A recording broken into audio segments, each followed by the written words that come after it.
Esta es el título de la lección de hoy. Jesús es vencedor en la lección número 4 de la historia de Corrie ten Boom. Bien, les había hecho una pregunta inicial, que cuál era la localidad de Corrie ten Boom, y es Haarlem en el año 1940. Esto no es una historia inventada, es una historia real. Vamos a ver imágenes que contrastan la evidencia de que Corrie ten Boom sí existió y pasó por un montón de dificultades a lo largo de su vida. Bien, vemos aquí a Corrie, que está con su padre. Ellos una tarde salen a caminar y el padre, como de costumbre, no sé si les ha pasado cuando salen a caminar con sus madres, que la madre se para a ver una vidriera. ¿Les ha pasado? Y se demoran poquito. Demoran una eternidad. Bueno, algo así le pasó al papá de Corrie. Pero ¿saben qué es lo que fue lo que le llamó la atención a él?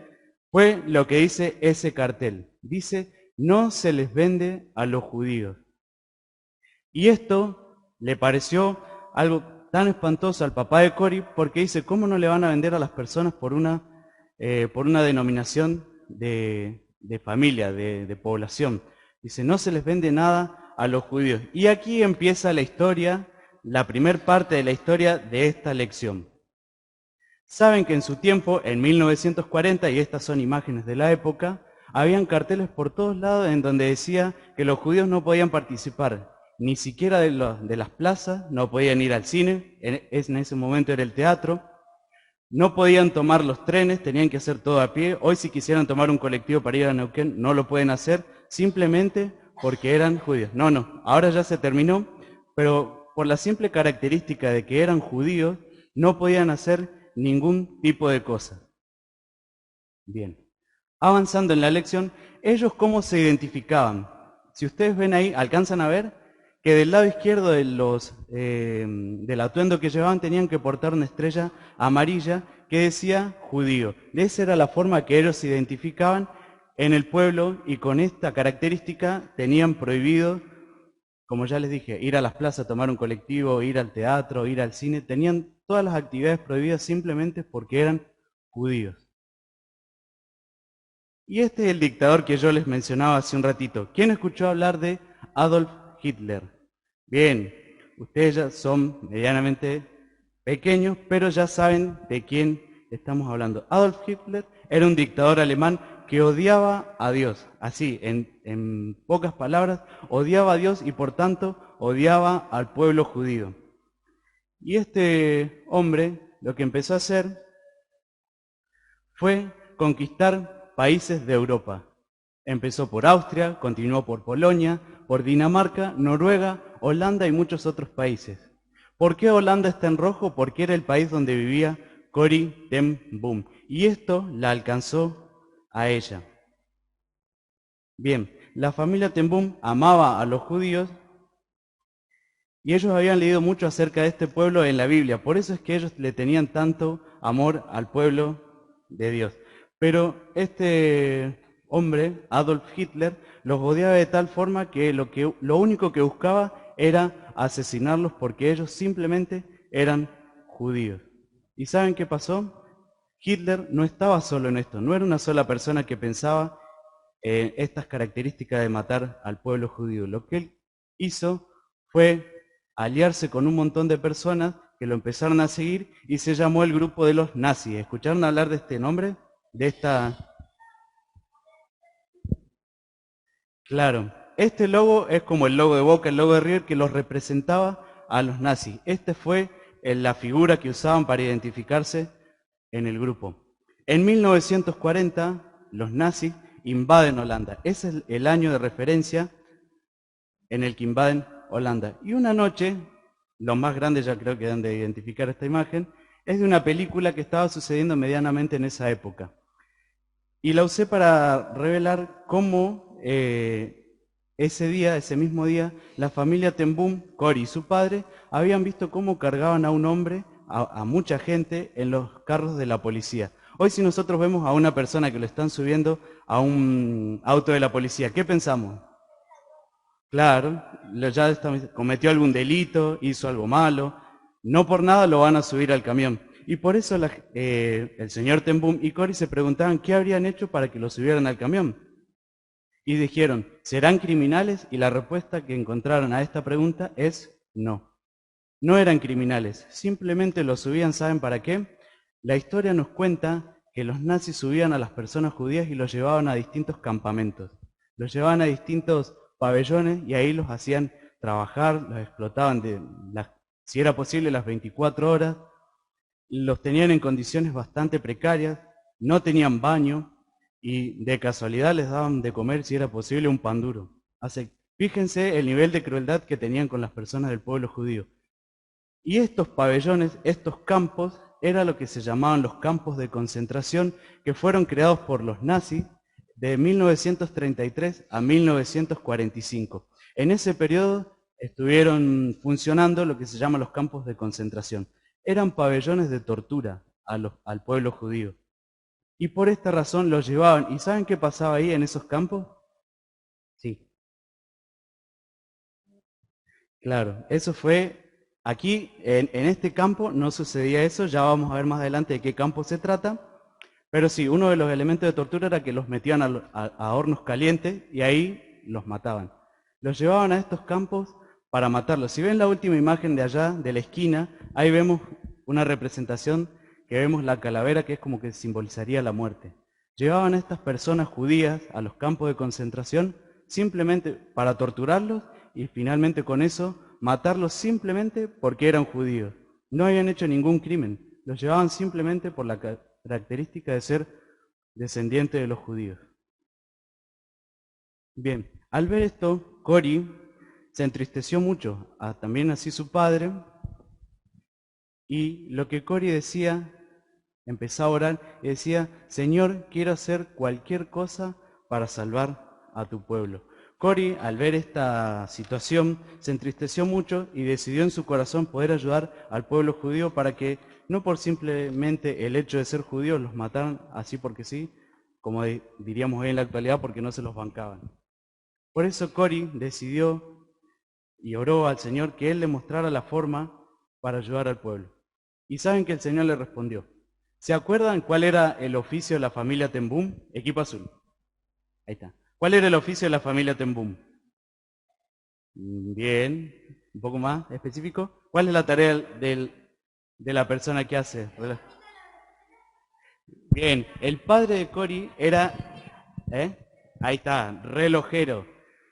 El padre de Cori era relojero y Jorge en la lección pasada nos mostró cómo Cori aprendió el oficio de reloj. Y la historia nos cuenta que Cori estaba en el mostrador atendiendo como de costumbre su local y llega un hombre al local y le dice, escuchen, ven ahí en la imagen, no sé si se alcanza a ver, que le está entregando como un reloj y Cori lo está viendo y le dice, mi esposa quiere saber si este reloj se puede arreglar porque se sigue parando.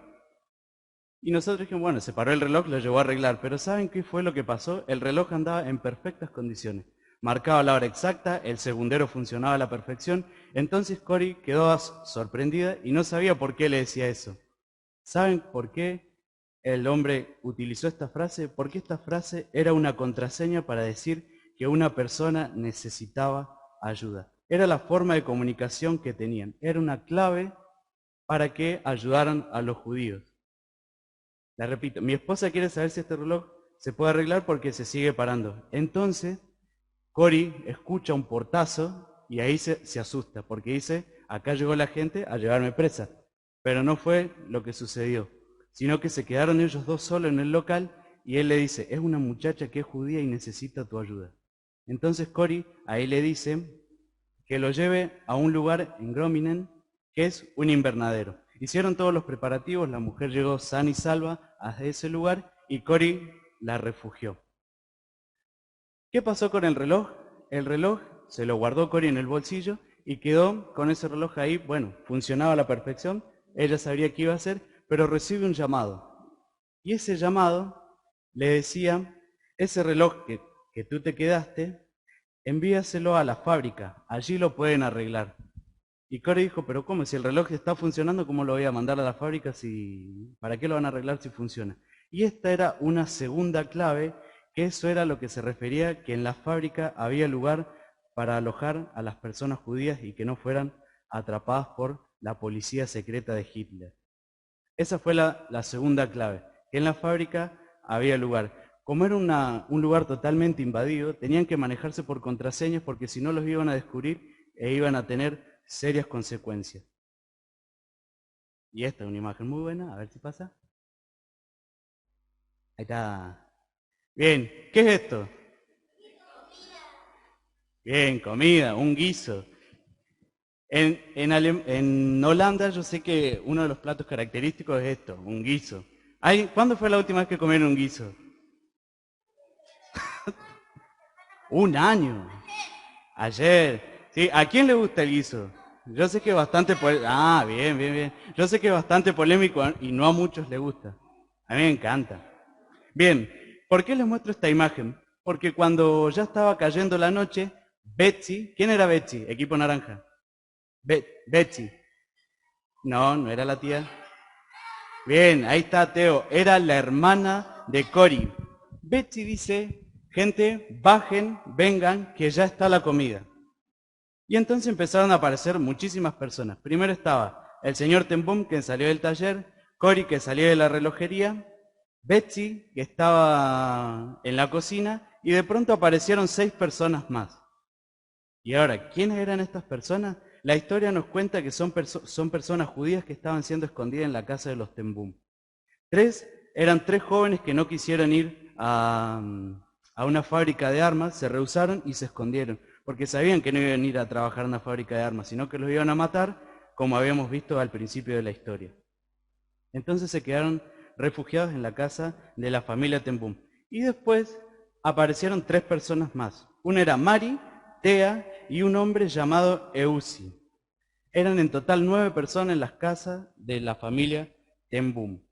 Que eso lo habían tomado como un escondite. Ahí ellos se resguardaban para que la policía secreta de Hitler no los encontraran y estuvieran ideando un plan para escapar del país.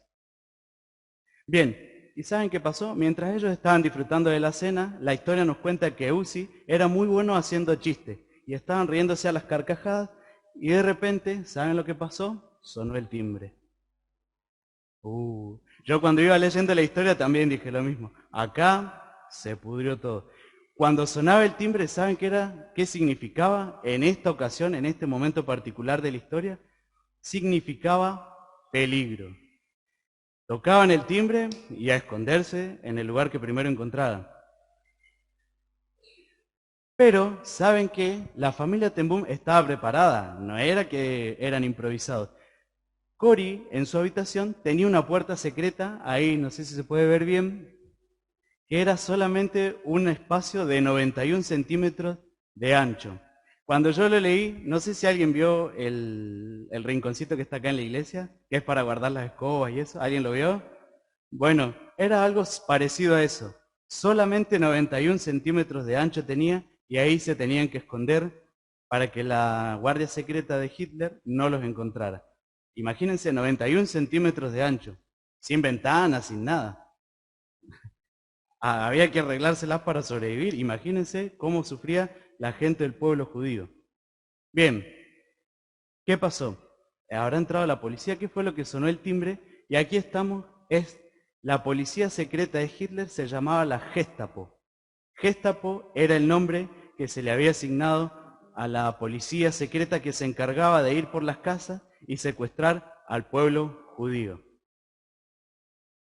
Como vimos, el timbre significaba peligro, pero en ese momento, Cory le dice, chicos, pueden pueden bajar, y los muchachos no entendían nada, dice, ¿cómo vamos a bajar si seguro está la Gestapo abajo, nos van a entregar? Lo que pasó es que esto era solamente un simulacro. Lo que habían hecho era un simulacro para ver cómo respondían si la Gestapo llegase a entrar en la casa de los Tenboom y cuánto era el tiempo que ellos tardaban en esconderse. Cory, a lo largo de muchos días, muchas noches, fue cronometrando a ver cuánto tardaban en esconderse. Obviamente no les avisaban porque tenía que ser algo serio, porque cuando llegaba la Gestapo tenían que esconderse de verdad y no solamente tomarlo como un juego o un simple simulacro. Y en esa noche, que todos se mataron de risa y que solamente fue un susto, el señor Tenboom agarró su Biblia y leyó el Salmo 91. que aquí está referido, dice, el que habita bajo la sombra protectora del Altísimo y del Todopoderoso Señor, dirá, tú eres mi refugio, mi castillo, mi Dios, en quien confío, pues Él mandará a que sus ángeles cuiden de ti por donde quiera que vayas. El Señor Tembum, se refirió a este salmo, ¿saben por qué? Básicamente por lo siguiente. Dice, sus ángeles te cuiden por donde quiera que tú vayas. Y esto a Uzi le generó, no lo busquen, no era necesario. Salmo 91 dice, tus ángeles te cuiden por donde quiera que vayas. Se refirió a esto porque los judíos estaban muy asustados. Y sin embargo, la familia de los Tembum estaba rodeada por ángeles, ángeles que cuidaban la casa. Y entonces el señor Tembum esto les quería expresar al pueblo judío, que no tuvieran miedo porque la casa estaba protegida. Podría venir el mal seguramente, pero ellos tenían que estar tranquilos de que el Señor los estaba cuidando. Y en esto, Eusi, el muchacho que le gustaba hacer chistes, se acordó que él tenía una esposa y un hijo pequeño. Entonces él dice, ojalá los ángeles también estén cuidando de mi familia. Y mientras estaban en esta meditación, ¿saben qué pasó? Volvió otra vez a tocar el timbre. Pero esta vez no era un simulacro. Esta vez sí los habían, como decimos en la actualidad, los vendieron, los echaron al agua, les dijeron que en la familia de los Tembum estaban resguardando a 6 personas judías. Y la Gestapo llegó y empezó a buscar por toda la casa y ellos, en el espacio de 91 centímetros, se tuvieron que quedar 4 días. Eso implicaba que no podían ir al baño, no podían comer, no podían tomar agua. Fíjense el nivel de miedo que tenían estas personas que se tenían que esconder para que la policía secreta, la Gestapo, no los encontrara y no los llevara al campo de concentración, porque sabían que si iban a esos lugares, lo más seguro era que iban a morir. Como no encontraron a ningún judío en la casa de los Tembum, dijeron, se hacen los vivitos acá, los vamos a llevar a la prisión de, y ahí está el nombre, que es medio difícil, Scheveningen. La prisión de Scheveningen que se encontraba en Holanda. Ahí llevaron a los Tembum, a las personas que los acompañaban a los Tembum, y los tuvieron allí prisioneros durante muchísimo tiempo. Pero ¿saben qué es lo más triste en esta parte de la historia? Que yo al principio les mencionaba que Cory iba a tener que pasar por 2 pruebas bastante complicadas. A los 10 días de que ellos llegaron a la cárcel de Holanda, ¿qué significa esto? Bien, es la cinta de luto. Se usa para referir a la muerte de una persona, recordarla por un cierto margen, generalmente son 3 días, 2 días, que siempre, no sé si en la tele lo ven que aparece al lado del logo del canal, es porque refiere a que una persona murió. ¿Y saben quién murió en esta situación? El señor Tembum en 1944 mientras estaba preso. El papá de Cory murió en esta situación y esto es lo que yo les quería referir en la primer prueba, una de las primeras grandes pruebas que tuvo que pasar Cory. Cory y su hermana. Bien. En base a esto, Cory y su hermana, Betsy, tuvieron que enfrentar otro problema que no era no menor, que es que las trasladaron no solo de cárcel, sino que las llevaron a otro país. De Holanda las llevaron hacia Alemania, en esta cárcel que se llama Ravensbrück. Así medio yankee. Ravensbrück. Ese era el nombre de la cárcel que las mandaron junto con otras mujeres. ¿Y saben qué era esta cárcel? No era una cárcel como cualquiera que vemos, sino que era un campo de concentración. Ravensbrück era un campo de concentración. ¿Qué dijimos? Las personas que llegaban ahí seguramente no salían para contarlo. Debido a esto, como en toda cárcel, habrán visto en las películas, las personas tienen que hacer como una inscripción en donde los tienen, digamos, registrados y saben quién es, cuánto pesa, cómo se llama, qué edad tiene y en qué día entró. Y antes de que Cory y Betsy llegaron a la cárcel de Alemania, llevaron 3 elementos fundamentales para ella. El primero fue un tapado de lana azul, o un abrigo de lana azul, que era de Betsy, porque Betsy, al estar en la cárcel durante esos días, se enfermó. Entonces llevaron ese tapado de lana azul y llevaron vitaminas. Cory llevó vitaminas porque Betsy estaba muy enferma. Y el tercer elemento, y el más importante, lo destaca acá la historia, es una pequeña Biblia. Una Biblia pequeña, porque si llevaban una Biblia como la que tenemos ahora, seguro las iban a descubrir y iban a tener peores consecuencias todavía. Entonces llevaron una Biblia pequeña para tenerla durante su estadía en el campo de concentración. Como les dije, tenían que pasar por un lugar donde las registraban. Y acá tenían que dejar todas sus pertenencias. No sé si ahí pueden ver la cinta donde apoyan todos sus elementos.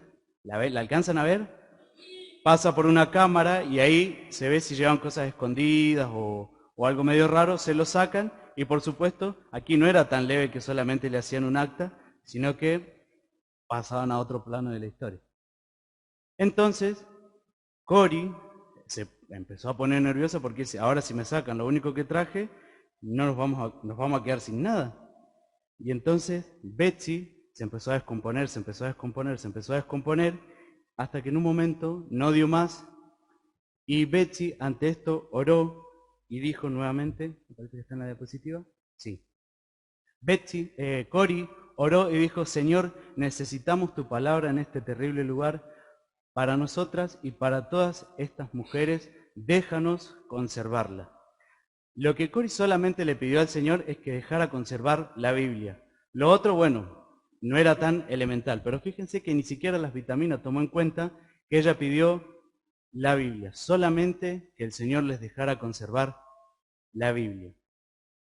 Como les contaba, Betsy se empezó a sentir muy mal por la situación en la que estaban atravesando y no debe haber sido fácil porque llegaban a una cárcel con la posibilidad de que le sacaran lo único que llevaran y encima si las descubrían podían ver de cerca la muerte. La historia antes de esto nos cuenta que Betsy, como se sentía tan mal, le pidió al guardia que por favor la llevara a un baño, acompañada por Cory, aunque sea para cambiar el aire, sentirse mejor, y por ahí si estaba muy descompuesta, vomitar. Entonces, Cory le pide al guardia muy gentilmente que le indique dónde estaba el baño. El guardia así, a seca nomás, agarró y le señaló dónde estaba el lugar. No le dijo, mira, podés irte por ahí, fíjate, ¿qué necesitas? No, así nomás le hizo con la seña y Cory llevó a Betsy.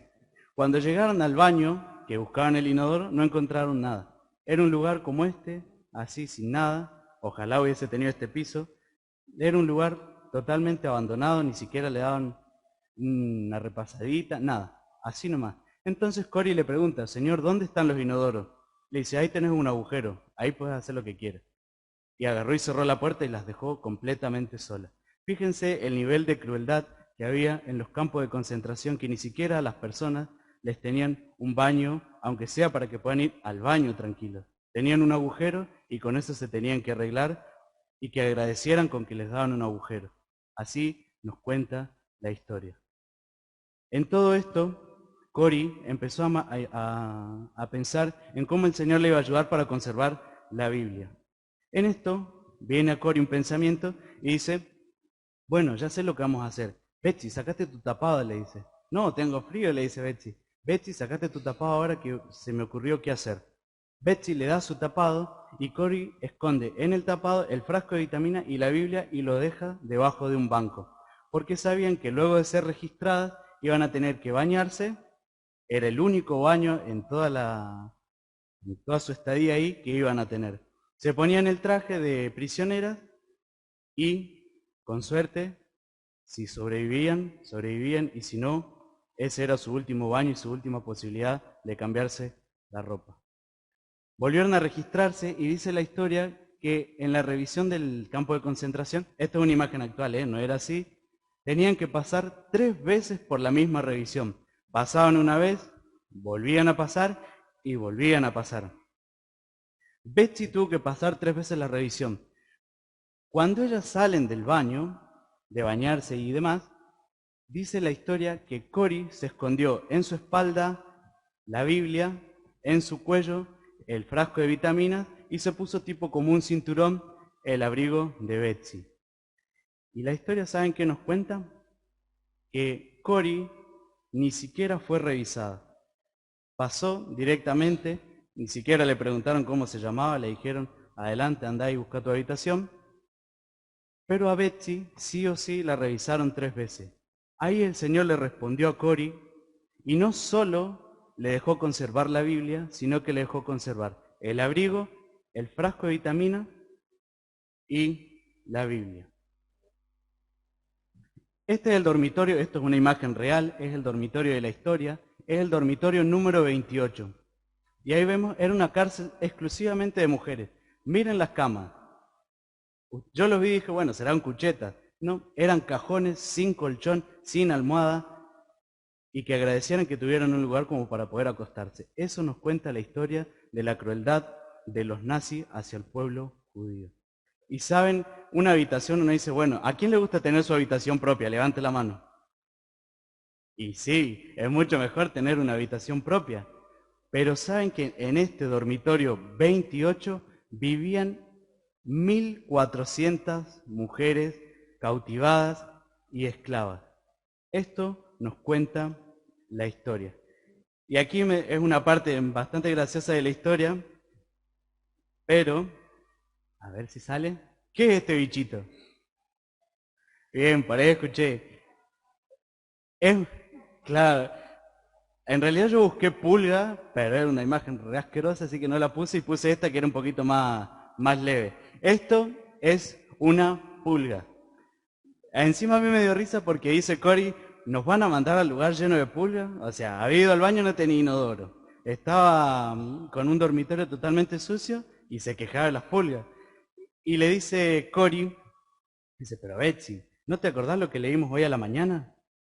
Y en eso Cory empieza a recordar y le dice, no, ni me acuerdo que leímos esta mañana. Y Betsy le dice, leímos, den gracias a Dios por todo. Ajá, ¿y qué hago con eso? Le dijo Cory. Y dice, Cory, dice, pero no seas tan reacia. Lo que te quiero decir es que tenemos que agradecer a Dios por las pulgas. Cory se indignó totalmente y le dice, pero Betsy, no seas tan loca. Dice, ¿cómo vamos a agradecer por las pulgas? Un bicho tan asqueroso, nos vamos a poner a agradecer por esto. Betsy no le dio importancia y siguió, y ella sí agradeció por las pulgas. Este bichito tan molesto y tan sucio, Betsy agradeció porque se acordó lo que había leído en la mañana, que era, den gracias a Dios por todo. Bien, y aquí la historia nos presenta una reflexión que dice, si somos hijos de Dios, ¿hemos aprendido a dar gracias en todo? Es la pregunta que nos hace, porque había que tener coraje para agradecer, porque vivir en una habitación con 1.400 personas más y encima un dormitorio que estaba lleno de pulgas. Esa era la característica. Es maravilloso, dice la reflexión, es maravilloso que Dios siempre esté con nosotros. La Biblia dice que Dios dispone todas las cosas para el bien de quienes lo aman. Romanos 8:28, y dice, aún en las cosas difíciles, por eso debemos de dar gracias a Dios por todo. Ya va terminando, es media larguita la lección, pero es bastante entretenida para ver un par de cosas. Dice, más adelante, que una noche Cory leía la Biblia que había escondido, su pequeña Biblia, en la única lucecita que había en el dormitorio, que era la luz del farol del exterior, era la luz del patio. Se ganaba ahí y ahí ella podía leer su Biblia y como todas las mujeres que estaban en esa habitación la vieron, se empezaron a acercar a ella. Y Cory esa noche leyó el Salmo 91, que dice, acá es lo que dice la reflexión, no es tan textual de la Biblia, dice, ¿quién nos podrá separar del amor de Cristo? El sufrimiento o las dificultades, la persecución, perdón, me equivoqué, es Romanos, ahí está. La banderita estaba mal colocada. Ahí está. Ahora sí, ¿vieron que yo les hice buscar Romanos 8:35? Ahora sí, llegó el momento de que leamos la Biblia. Vamos, Romanos 8:35. 8:35. ¿Lo perdieron? No, ¿cómo lo van a perder? Bien, bien. Busquen. Ténganlo ahí a mano y le vamos a meter quinta porque ya se nos viene la hora.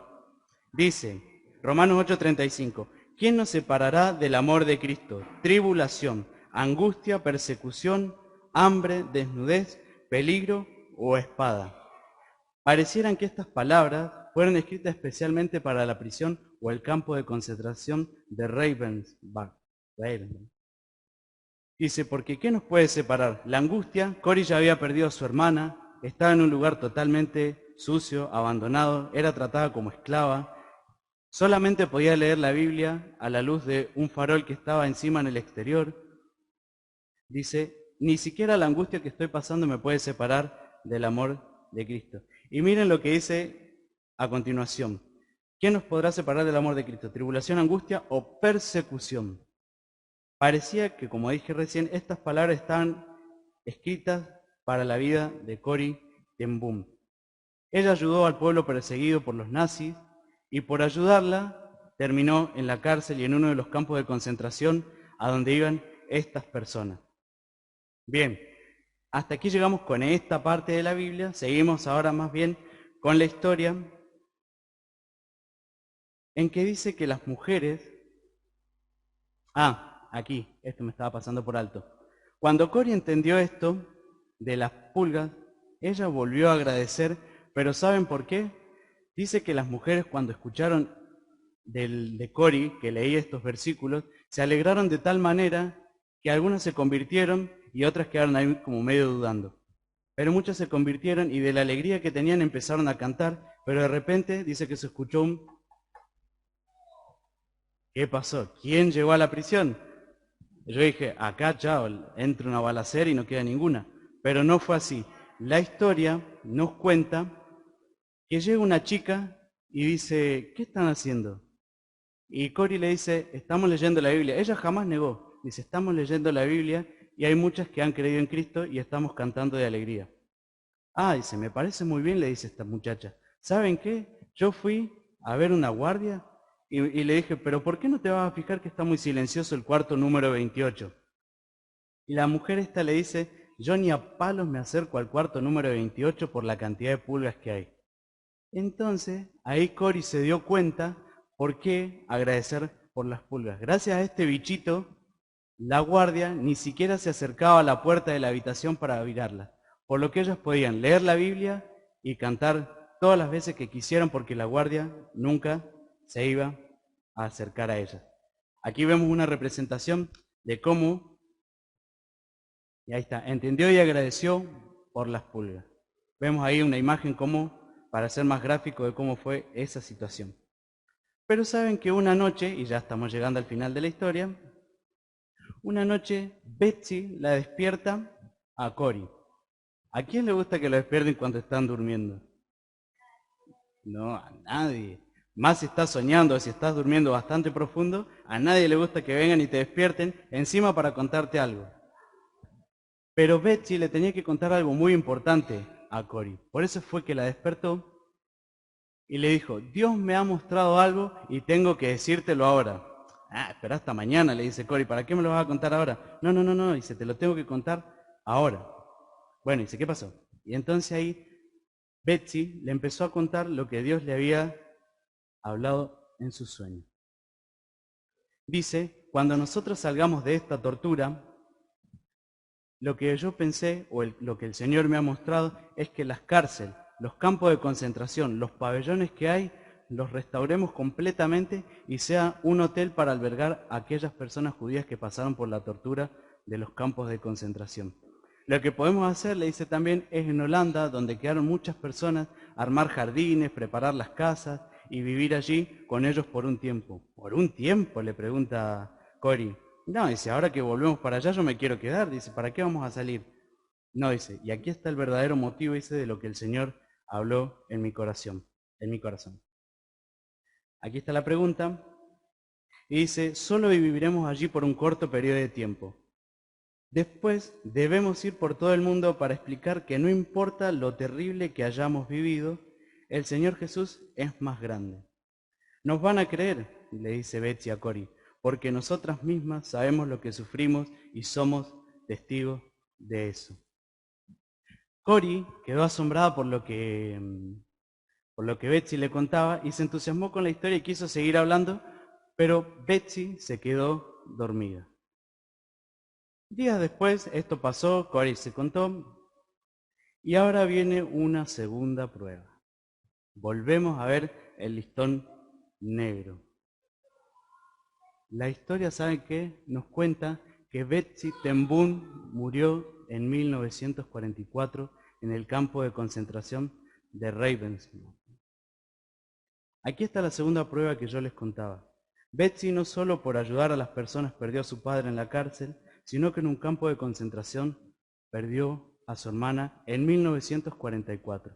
Aquí la historia lo refiere así. Ahora, ¿ustedes qué habrán pensado? Betsy dijo, yo hasta acá llegué, cuelgo los guantes, me voy a mi casa o sea lo que sea, me voy porque yo así no puedo seguir. ¿Saben que esas no fueron las palabras de Betsy? En un momento tan duro, ella no se olvidó del versículo que acabamos de leer de Romanos 8:35. Dice que ¿quién me puede separar del amor de Dios? Ni ninguna cosa, ni siquiera la angustia, la persecución o el peligro. En 1944 muere Betsy y días después sucedió algo en la cárcel, en el campo de concentración de Ravensbrück. ¿Saben qué pasó? Una persona fue liberada por accidente.